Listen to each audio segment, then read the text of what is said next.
प्रधानमंत्री नरेंद्र मोदी आज उत्तर प्रदेश में करीब 42,000 करोड़ रुपए की विकास परियोजनाओं का करेंगे लोकार्पण और शिलान्यास। आजमगढ़ में एक जनसभा को भी करेंगे संबोधित।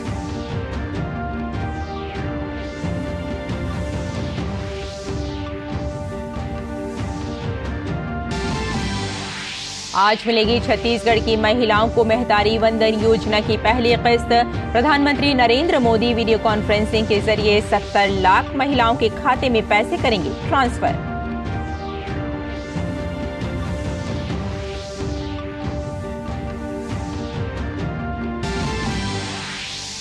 न्यायमूर्ति अजय माणिकराव खानविलकर आज बनेंगे देश के लोकपाल। राष्ट्रपति दिलाएंगी पद और गोपनीयता की शपथ।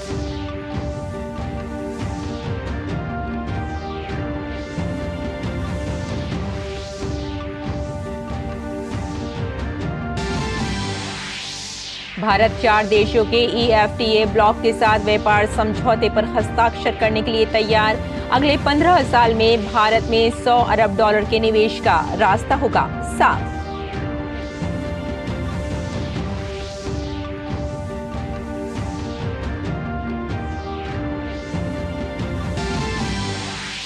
नाइजीरिया में नहीं रुक रही हैं आतंकी घटनाएं। 1 दर्जन से अधिक छात्रों का हुआ अपहरण। 300 से अधिक छात्र आतंकवादियों के कब्जे में।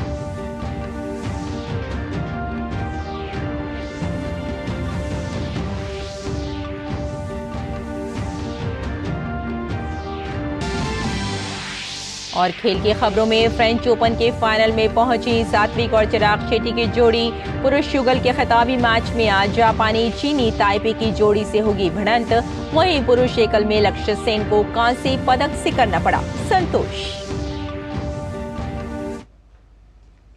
नमस्कार, हिंदी समाचारों में आपका स्वागत है। मैं हूं आपके साथ रेशमा। आइए विस्तार से अब खबरों पर नजर डालते हैं। प्रधानमंत्री नरेंद्र मोदी आज अपने उत्तर प्रदेश दौरे पर 42,000 करोड़ रुपए से अधिक की कई विकास परियोजनाओं का लोकार्पण और शिलान्यास करेंगे। देश के विमानन क्षेत्र को बढ़ावा देते हुए प्रधानमंत्री देश भर में 15 हवाई अड्डों के नए टर्मिनल भवनों का उद्घाटन और शिलान्यास भी करेंगे। प्रधानमंत्री लखनऊ और रांची में लाइट हाउस प्रोजेक्ट्स LHP का उद्घाटन करेंगे। प्रधानमंत्री ने इनकी आधारशिला जनवरी 2021 में रखी थी। आज उत्तर प्रदेश में रेल और सड़क बुनियादी ढांचे को सुदृढ़ बनाने के लिए 27,000 करोड़ रुपए से अधिक की परियोजनाओं का भी शुभारंभ होगा। प्रधानमंत्री उत्तर प्रदेश में प्रधानमंत्री ग्राम सड़क योजना के अंतर्गत 3,700 करोड़ रुपए से अधिक की लागत से बनी 744 ग्रामीण सड़क परियोजनाएं राष्ट्र को समर्पित करेंगे। इसके अलावा प्रधानमंत्री प्रयागराज, जौनपुर और इटावा में अनेक सीवेज उपचार संयंत्रों और ऐसी अन्य परियोजनाओं का भी उद्घाटन और लोकार्पण करेंगे। प्रधानमंत्री नरेंद्र मोदी वीडियो कॉन्फ्रेंसिंग के जरिए छत्तीसगढ़ में महतारी वंदन योजना की पात्र महिलाओं को आज योजना की पहली मासिक किस्त का वितरण करेंगे। ये योजना राज्य की पात्र विवाहित महिलाओं को मासिक प्रत्यक्ष लाभ अंतरण के रूप में 1,000 रुपए प्रति माह की वित्तीय सहायता प्रदान करने के लिए छत्तीसगढ़ में शुरू की गई है। महिलाओं का आर्थिक सशक्तिकरण सुनिश्चित करने, उन्हें वित्तीय सुरक्षा प्रदान करने, लैंगिक समानता को बढ़ावा देने और परिवार में महिलाओं की निर्णायक भूमिका को मजबूत करने के लिए इसकी परिकल्पना की गई है। ये योजना राज्य की सभी पात्र विवाहित महिलाओं को लाभ प्रदान करेगी जिनकी आयु 1 जनवरी 2024 तक 21 वर्ष से अधिक है। विधवा, तलाकशुदा और परित्यक्त महिलाएं भी इस योजना के लिए पात्र होंगी। योजना से करीब 70 लाख महिलाओं को फायदा होगा। प्रधानमंत्री नरेंद्र मोदी राज्य मुख्यालय, जिला मुख्यालय, ब्लॉक मुख्यालय एवं नगरीय निकायों में आयोजित कार्यक्रमों से सीधे वर्चुअल जुड़कर लोगों को संबोधित करेंगे और हितग्राहियों से बात करेंगे। प्रधानमंत्री नरेंद्र मोदी के कल वाराणसी पहुंचने पर उनका जोरदार स्वागत किया गया। भारतीय जनता पार्टी द्वारा वाराणसी सीट से तीसरी बार लोकसभा प्रत्याशी बनाए जाने के बाद प्रधानमंत्री की ये पहली काशी यात्रा है। हवाई अड्डे से काशी विश्वनाथ धाम तक के रास्ते पर स्थानीय जनता ने पुष्प वर्षा कर प्रधानमंत्री का स्वागत किया। लोगों ने पीएम का दिल खोलकर स्वागत किया। पीएम ने लोगों का हाथ हिलाकर अभिवादन किया और इस प्रेम के लिए आभार जताया। वाराणसी पहुंचने के बाद प्रधानमंत्री ने काशी विश्वनाथ धाम में विधिवत पूजा अर्चना की।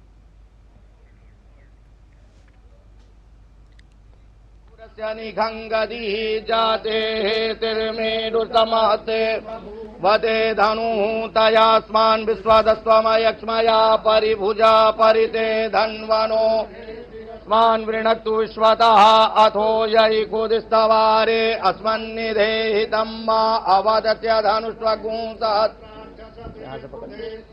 यशल्यानामुखा शिवो नः सुमना भवा नमस्त आयुधाय नादताय उभाभ्यामुदते नमो बाहुभ्यां तव धन्वने मानो महान्तमुतमानो अर्वकं मानौक्षन्तमुतमानौक्षितं मानो पितरं मोतमातरं मानः प्रियास्तन्वो रुद्ररीरिखः मानस्तोके यद्विकीमदे पदीनां पदये नमो नमो हरिकेशायोपवीतिने पुष्टानां पदये नमो वारिवकिदायौखदीनां पदये नमो नमो मन्त्रिणे वाणिजाय कक्षाणां पदये चैर्घोषाया क्रन्दयते पतीनां पदये नमो नमः कृष्णाय तया धावते दिव्यादिन आव्यादिनीनां पदये नमो नमो श्रीकाभ्यो जुगागुसतो मुष्टतां पदये। और भाजपा ने एनडीए गठबंधन लगातार मजबूत हो रहा है। आंध्र प्रदेश में चंद्रबाबू नायडू की टीडीपी और पवन कल्याण की जनसेना पार्टी के साथ भाजपा ने चुनावी गठबंधन किया है। वहीं केरल से लेकर बिहार तक इंडी गठबंधन में टूट, अलगाव और विरोधाभास जारी है। आइए देखते हैं ये खास रिपोर्ट। लोकसभा चुनावों की घोषणा से पहले ही राजनीतिक दलों ने चुनावी तैयारियां और सियासी गुणागणित तेज कर दिया है। खास बात है कि पीएम मोदी की लोकप्रियता से पार पाने के लिए पिछले साल अगस्त में ही विपक्ष ने 28 दलों का गठबंधन बनाकर लड़ने की जो रणनीति बनाई थी, वह टूट, असंतोष और विरोधाभास की भेंट चढ़ता नजर आ रहा है। शायद ही कोई दिन गुजरता हो जब एक दूसरे से आगे निकलने की होड़ में ये दल गठबंधन की एकता में पलीते न लगाते हों। ताजा मामला बिहार विधान परिषद के आगामी चुनावों से जुड़ा है। आरजेडी ने अपने सभी प्रत्याशियों के नाम घोषित कर दिए हैं। आरजेडी ने विधान परिषद की एक सीट गठबंधन की सहयोगी सीपीआईएमएल को भी दी है, लेकिन कांग्रेस को दूध की मक्खी की तरह बाहर कर दिया। उपेक्षा और अपमान से आहत कांग्रेस के शीर्ष नेतृत्व ने बिहार कांग्रेस अध्यक्ष को दिल्ली तलब किया है। असंतोष एक बार फिर खुलकर सतह पर आ गया। कांग्रेस की मुश्किलें यही नहीं खत्म हो रही हैं। एक के बाद एक दिग्गज नेताओं के पलायन से पार्टी का दम फूल रहा है। शनिवार को पूर्व केंद्रीय मंत्री और वरिष्ठ कांग्रेस नेता सुरेश पचौरी बीजेपी में शामिल हो गए। वहीं कांग्रेस उम्मीदवारों की पहली लिस्ट में राहुल गांधी का नाम अमेठी को छोड़कर वायनाड से होने पर बीजेपी ने कटाक्ष किया है। राहुल जी चाहे सीट बदलें चाहे राज्य बदलें, उनकी हार सुनिश्चित है। जनता अपने आप को ठगा हुआ महसूस करती है। उत्तर प्रदेश ने उनको पहले नकारा, उन्होंने भी उत्तर प्रदेश को नकारा। वायनाड से भी कम्युनिस्ट पार्टी ने अपना रवैया दिखा ही दिया है और निर्णय कर ही दिया है। अब तो चुनाव का इंतजार है। वहीं पीएम के परिवार पर सवाल खड़े कर विपक्ष ने खुद बीजेपी को हमलावर होने और सवाल पूछने का मौका दे दिया है। बिहार के दौरे पर पहुंचे गृह मंत्री अमित शाह ने कांग्रेस और आरजेडी पर परिवारवाद को लेकर निशाना साधा। कांग्रेस पार्टी ने हमेशा अपने परिवार का सम्मान किया। लालू जी भी पूरा जीवन पिछड़ों के नाम पर परिवार के लिए जिए। दरअसल इंडी गठबंधन अनर्गल बयानों से भी हल्कान है। लालू प्रसाद यादव के बाद अब अखिलेश यादव ने विवादास्पद बयान दिया है। उन्होंने पीएम मोदी की तुलना हिटलर से की है। हालांकि विपक्ष के दूसरे नेता उनके बयान से किनारा करते नजर आए। As far as the Prime Minister is concerned, he is not a BJP Prime Minister. People who voted for him were 37%. But when he became the Prime Minister, he represents every Indian. 1.4 billion people of India he represents when he goes abroad also. He's our Prime Minister. BJP Akhilesh Yadav के बयान पर हमलावर है। अखिलेश जी के बयान से यह स्पष्ट हो जाता है कि कांग्रेस पार्टी हो या अखिलेश जी हो या लालू जी, इन्होंने तय कर लिया है कि व्यक्तिगत टिप्पणी प्रधानमंत्री जी के खिलाफ जरूर करेंगे। और ये बात लगातार पिछले 10 सालों से चल रही है। और अभी लालू जी ने उठाया, अब अखिलेश जी उठा रहे हैं और राहुल गांधी जी की पार्टी तो लगातार उठाती गई है। तो इससे स्पष्ट होता है कि वो उनके पास कोई सकारात्मक एजेंडा नहीं है। वहीं बीजेपी एनडीए का विस्तार कर रही है। आंध्र प्रदेश में चंद्रबाबू नायडू की टीडीपी और पवन कल्याण की जनसेना के साथ बीजेपी के गठबंधन का ऐलान हो गया है। ओडिशा में भी बीजेपी और बीजेडी का गठबंधन परवान चढ़ता नजर आ रहा है। ऐसे में सवाल पूछा जा रहा है कि क्या तमाम विरोधाभासों वाला इंडी गठबंधन लोकसभा चुनावों में एनडीए को वास्तविक चुनौती पेश कर पाएगा? Bureau report, DD news. अगली खबर की ओर बढ़ते हैं। राष्ट्रपति द्रौपदी मुर्मू ने चुनाव आयुक्त अरुण गोयल का इस्तीफा मंजूर कर लिया है। सरकार की तरफ से एक अधिसूचना जारी कर इसकी जानकारी दी गई है। सरकार ने अधिसूचना में बताया कि मुख्य चुनाव आयुक्त और अन्य चुनाव आयुक्त नियुक्ति, सेवा की शर्तों और कार्यालय की अवधि अधिनियम 2023 की धारा 11 के खंड 1 के तहत मिले अधिकारों को उपयोग करते हुए राष्ट्रपति ने अरुण गोयल का इस्तीफा स्वीकार कर लिया है, जो तत्काल प्रभावी भी हो गया है। गौरतलब है कि लोकसभा चुनाव को लेकर बड़ी सरगर्मियों के बीच चुनाव आयुक्त अरुण गोयल ने इस्तीफा दे दिया था। आगे बढ़ते हैं, अगली खबर की ओर बढ़ते हैं। आपको एक बार फिर बता दें कि चुनाव आयुक्त अरुण गोयल ने इस्तीफा दे दिया है। सुप्रीम कोर्ट के पूर्व न्यायाधीश अजय माणिकराव खानविलकर देश के नए लोकपाल होंगे। राष्ट्रपति द्रौपदी मुर्मू आज उन्हें पद और गोपनीयता की शपथ दिलाएंगी। राष्ट्रपति मुर्मू ने 6 सदस्यों के साथ पूर्व न्यायाधीश अजय माणिकराव खानविलकर की नियुक्ति की है। पूर्व न्यायाधीश अजय माणिकराव खानविलकर भारत के दूसरे लोकपाल होंगे। न्यायाधीश खानविलकर के साथ न्यायाधीश लिंगप्पा नारायण स्वामी, संजय यादव और ऋतुराज अवस्थी को लोकपाल के न्यायिक सदस्य के रूप में नियुक्त किया गया है। लोकपाल के अन्य न्यायिक सदस्य सुशील चंद्र, पंकज कुमार और अजय टीकरी हैं। प्रधानमंत्री ने शनिवार को अरुणाचल प्रदेश में सेला टनल राष्ट्र को समर्पित की थी। ये टनल आर्थिक, सामाजिक और सामरिक दृष्टि से काफी महत्वपूर्ण है। इसके अलावा पीएम मोदी ने जिस दिबांग बहुउद्देशीय जल विद्युत परियोजना का शिलान्यास किया था, वो भी इस इलाके की तस्वीर को बदलने में मददगार साबित होने वाली है। आइए देखते हैं ये रिपोर्ट। शनिवार को प्रधानमंत्री नरेंद्र मोदी अरुणाचल प्रदेश के ईटानगर में थे। यहां पीएम मोदी ने विकसित भारत विकसित पूर्वोत्तर कार्यक्रम में भाग लिया। यहां प्रधानमंत्री ने लगभग 10,000 करोड़ रुपए की उन्नति योजना का शुभारंभ किया। इस कार्यक्रम के दौरान प्रधानमंत्री ने मणिपुर, मेघालय, नागालैंड, सिक्किम, त्रिपुरा और अरुणाचल प्रदेश में लगभग 55,600 करोड़ रुपए की कई विकास परियोजनाओं का उद्घाटन, लोकार्पण और शिलान्यास भी किया। पीएम मोदी ने यहां सेला सुरंग को भी राष्ट्र को समर्पित किया। लगभग 825 करोड़ रुपए की लागत से निर्मित सेला सुरंग परियोजना एक इंजीनियरिंग का चमत्कार है। सेला टनल 13,500 फीट से ज्यादा की ऊंचाई पर 2 लेन में बनी दुनिया की सबसे लंबी सुरंग है। यह अरुणाचल प्रदेश में बालीपारा, चारीदुआर, तवांग रोड पर सेला दर्रे के पार तवांग तक सभी मौसम में कनेक्टिविटी प्रदान करेगी। इसका निर्माण नई ऑस्ट्रियाई टनलिंग पद्धति का उपयोग करके किया गया है और इसमें उच्चतम मानकों की सुरक्षा विशेषताएं शामिल हैं।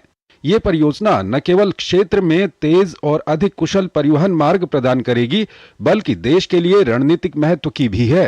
प्रधानमंत्री ने सेला सुरंग की आधारशिला फरवरी 2019 में रखी थी। इसके साथ ही प्रधानमंत्री ने अरुणाचल प्रदेश की निचली दिबांग घाटी जिले में दिबांग बहुउद्देशीय जल विद्युत परियोजना की आधारशिला भी रखी। इस पर 31,875 करोड़ रुपए से अधिक की लागत आएगी और ये देश का सबसे ऊंचा बांध होगा। ये बिजली पैदा करेगा, बाढ़ नियंत्रण में मदद करेगा और क्षेत्र में रोजगार के अवसर सृजित करेगा।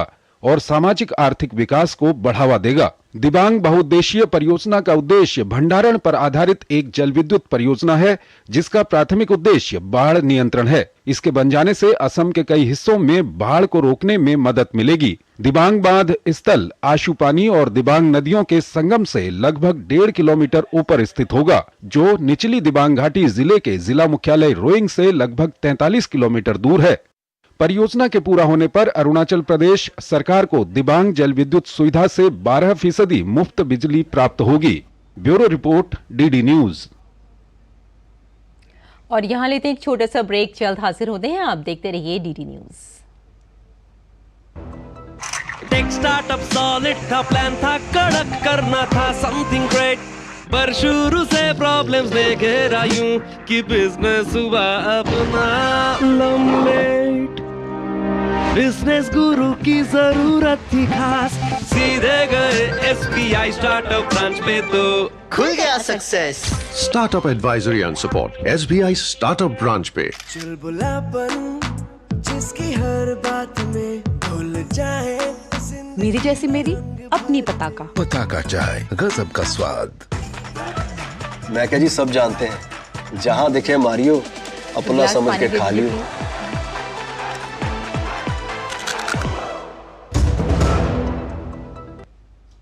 ब्रेक के बाद एक बार फिर आपका स्वागत है। आइए कुछ और खबरों की ओर बढ़ते हैं।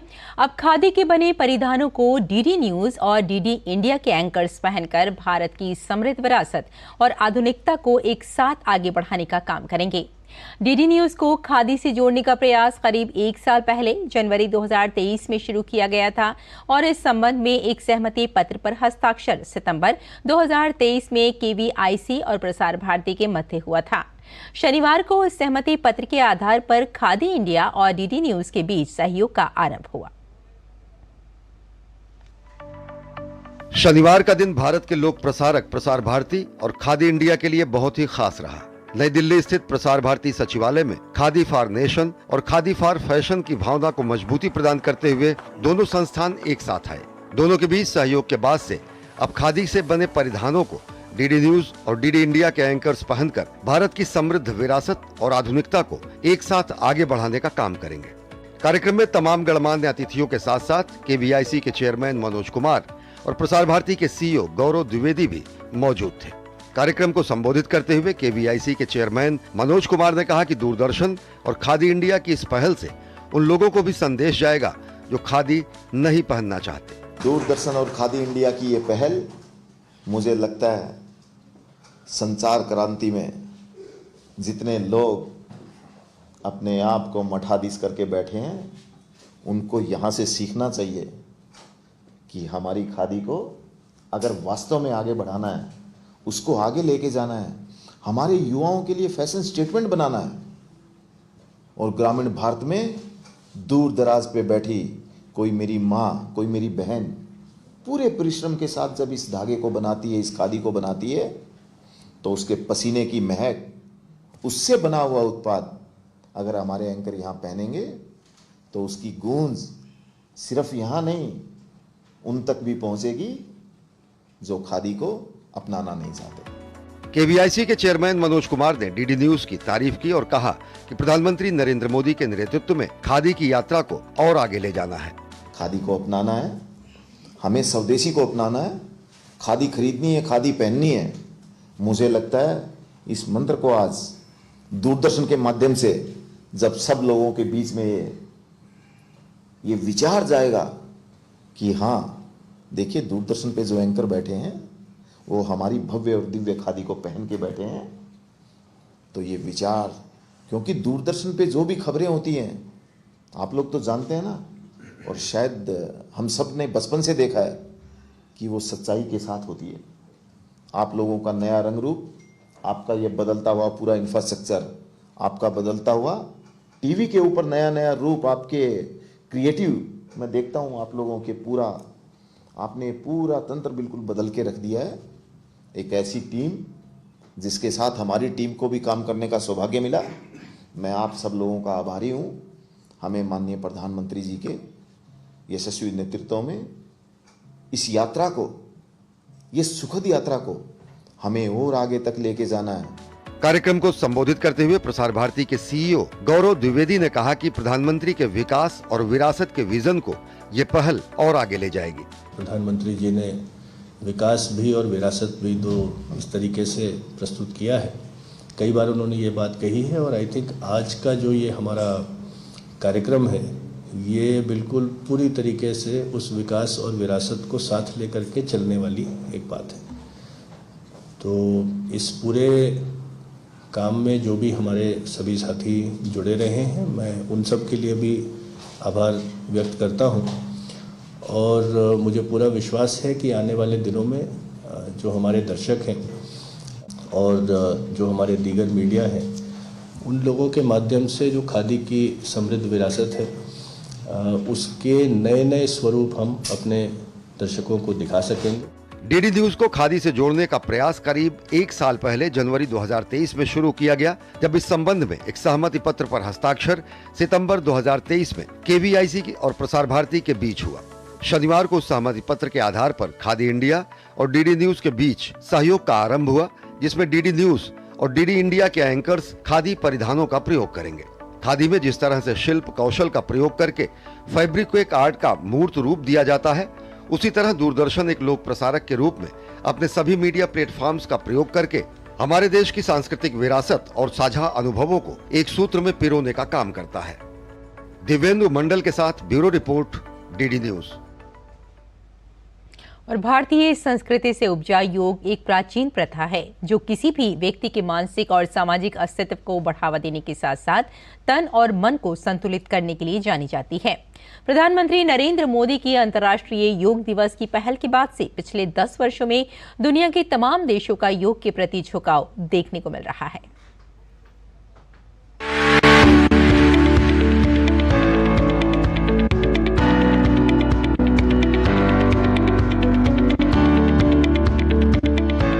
योग एक प्राचीन अनुशासन पद्धति जिसका अभ्यास हजारों साल पहले भारत में ऋषि मुनियों ने किया और आज प्रधानमंत्री नरेंद्र मोदी की वजह से योग पूरी दुनिया में देश की सबसे बड़ी सांस्कृतिक पहचान बन चुका है। दरअसल योग के समग्र महत्व को जानते हुए प्रधानमंत्री नरेंद्र मोदी ने 27 सितंबर 2014 को संयुक्त राष्ट्र महासभा में अपने भाषण के दौरान अंतर्राष्ट्रीय योग दिवस मनाने का प्रस्ताव रखा, जिसके बाद 177 देशों ने इसका समर्थन किया और संयुक्त राष्ट्र ने 21 जून 2015 को अंतर्राष्ट्रीय योग दिवस घोषित करते हुए पहली बार विश्व स्तर पर आयोजन हुआ। वर्ष 2015 में सद्भाव और शांति के लिए योग थीम पर आधारित पहले आयोजन के नाम 2 गिनीज वर्ल्ड रिकॉर्ड भी दर्ज हुए। पहला पीएम मोदी के नेतृत्व में 35,985 लोगों का एक स्थान पर योग करना और दूसरा 84 देशों के लोगों द्वारा योग दिवस को साझा करने का रिकॉर्ड। इसके बाद 2016 से 2023 के दौरान अंतर्राष्ट्रीय योग दिवस की थीम की बात करें तो वर्ष 2016 में थीम रहा युवाओं को जोड़ने का, वर्ष 2017 का थीम रहा स्वास्थ्य के लिए योग, वर्ष 2018 का थीम रहा शांति के लिए योग, तो वहीं वर्ष 2019 का थीम क्लाइमेट एक्शन के नाम रहा, जबकि वर्ष 2020 का थीम रहा स्वास्थ्य के लिए योग, घर पर योग। वहीं वर्ष 2021 सेहत के लिए योग की थीम पर आधारित रहा। वर्ष 2022 की थीम रहा मानवता के लिए योग, जबकि 9वें अंतर्राष्ट्रीय योग दिवस 2023 का थीम वसुधैव कुटुंबकम के लिए योग रहा, यानी एक पृथ्वी, एक परिवार और एक भविष्य। प्रधानमंत्री नरेंद्र मोदी ने 21 जून 2023 को न्यूयॉर्क शहर में संयुक्त राष्ट्र मुख्यालय के प्रतिष्ठित नॉर्थ लॉन में 9वें वार्षिक अंतर्राष्ट्रीय योग दिवस समारोह का नेतृत्व किया। इस कार्यक्रम में 135 से अधिक देशों के हजारों लोगों ने भाग लिया, जिसने एक योग सत्र में इतने देशों के लोगों के द्वारा भागीदारी के लिए गिनीज वर्ल्ड रिकॉर्ड स्थापित किया। तो वहीं गुजरात के सूरत में एक ही स्थान पर एक योग सत्र में 1 लाख से ज्यादा लोगों ने हिस्सा लेकर एक नया गिनीज वर्ल्ड रिकॉर्ड बना दिया। 9वें अंतर्राष्ट्रीय योग दिवस का मुख्य आकर्षण योग के महासागरीय रिंग यानी आर्कटिक से अंटार्कटिका तक योग, उत्तर और दक्षिण ध्रुवों पर योग भारतमाला और योग सागरमाला का निर्माण। लगभग 23.14 करोड़ लोग इसमें शामिल हुए। 19 भारतीय नौसेना जहाजों पर सवार होकर लगभग 3,500 नौसैनिकों ने योग दूत बनकर राष्ट्रीय और अंतर्राष्ट्रीय जल क्षेत्रों में 35,000 किलोमीटर से अधिक की यात्रा की। ग्रामीण समुदाय को योग से जोड़ने के लिए भी जागरूक किया गया। आयुष मंत्रालय ने हर घर आंगन योग का संदेश दिया। पंचायतों, आंगनवाड़ी, स्वास्थ्य एवं कल्याण केंद्रों, स्कूलों में योग हुआ। लगभग 2 लाख सामान्य सेवा केंद्रों, आयुष ग्राम इकाई पर भी योग प्रदर्शन हुआ। प्रधानमंत्री नरेंद्र मोदी का मानना है कि यह मन और शरीर की एकात्मकता, विचार और कार्य, संयम और संपूर्णता, मनुष्य और प्रकृति के बीच सामंजस्य, स्वास्थ्य और कल्याण के लिए एक समग्र दृष्टिकोण का प्रतीक है, जो जीवन शैली को बदलकर और चेतना जागृत कर कल्याण में मदद कर सकता है। Bureau report, DD news. संयुक्त राष्ट्र सुरक्षा परिषद में भारत की राजदूत रुचिरा कंबोज ने मजबूती से भारत का पक्ष रखा। रुचिरा कंबोज ने कहा कि सुरक्षा परिषद में सुधार जरूरी है। यूएमएससी में पश्चिमी यूरोप के अधिक प्रतिनिधित्व का जिक्र करते हुए उन्होंने संयुक्त राष्ट्र सुरक्षा परिषद में सुधारों के लिए G4 मॉडल के तहत सदस्य देशों की संख्या बढ़ाने के साथ ही ग्लोबल साउथ का प्रतिनिधित्व बढ़ाने का आह्वान किया। रुचिरा कंबोज ने वीटो शक्ति पर चिंता जाहिर करते हुए कहा कि सुधार प्रक्रिया में वीटो बाधा नहीं बन सकती। परिषद में जब तक नए स्थायी सदस्यों को जगह नहीं मिल जाती, तब तक वीटो का उपयोग नहीं किया जाना चाहिए। भारत और यूरोपीय समूह EFTA आपस में वस्तुओं और सेवाओं के व्यापार तथा निवेश को बढ़ावा देने के लिए आज एक मुक्त व्यापार समझौते पर हस्ताक्षर करेंगे। यूरोपीय मुक्त व्यापार संघ के 4 सदस्य आइसलैंड, लिंकटेनस्टाइन, नॉर्वे और स्विट्जरलैंड हैं। इस समझौते को बीती 7 मार्च को केंद्रीय मंत्रिमंडल से मंजूरी मिल गई थी। समझौते को आधिकारिक और व्यापार और आर्थिक साझेदारी समझौता कहा गया।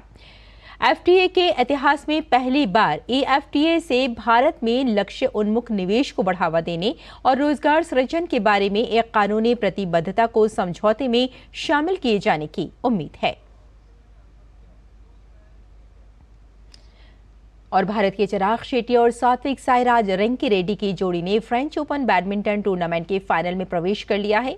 आज होने वाले खिताबी मैच में सात्विक चिराग की जोड़ी का सामना चीनी ताइपे की जोड़ी से होगा। शनिवार की देर रात खेले गए रोमांचक सेमीफाइनल में सात्विक चिराग की जोड़ी ने कोरियाई जोड़ी को 21-13, 21-16 के अंतर से पराजित करके खिताबी मैच में प्रवेश किया। फ्रेंच ओपन बैडमिंटन टूर्नामेंट के सेमीफाइनल में भारत के युवा शटलर लक्ष्य सेन को हार झेलनी पड़ी। शनिवार की देर रात खेले गए अंतिम 4 के मुकाबले में लक्ष्य को थाईलैंड के कुनलावत वितीतशन ने 20-22, 21-13, 21-11 के अंतर से हराया। तो इस बुलेटिन में फिलहाल इतना ही, लेकिन डीडी न्यूज पर खबरों का सिलसिला जारी रहेगा। अनुमति दें, नमस्कार।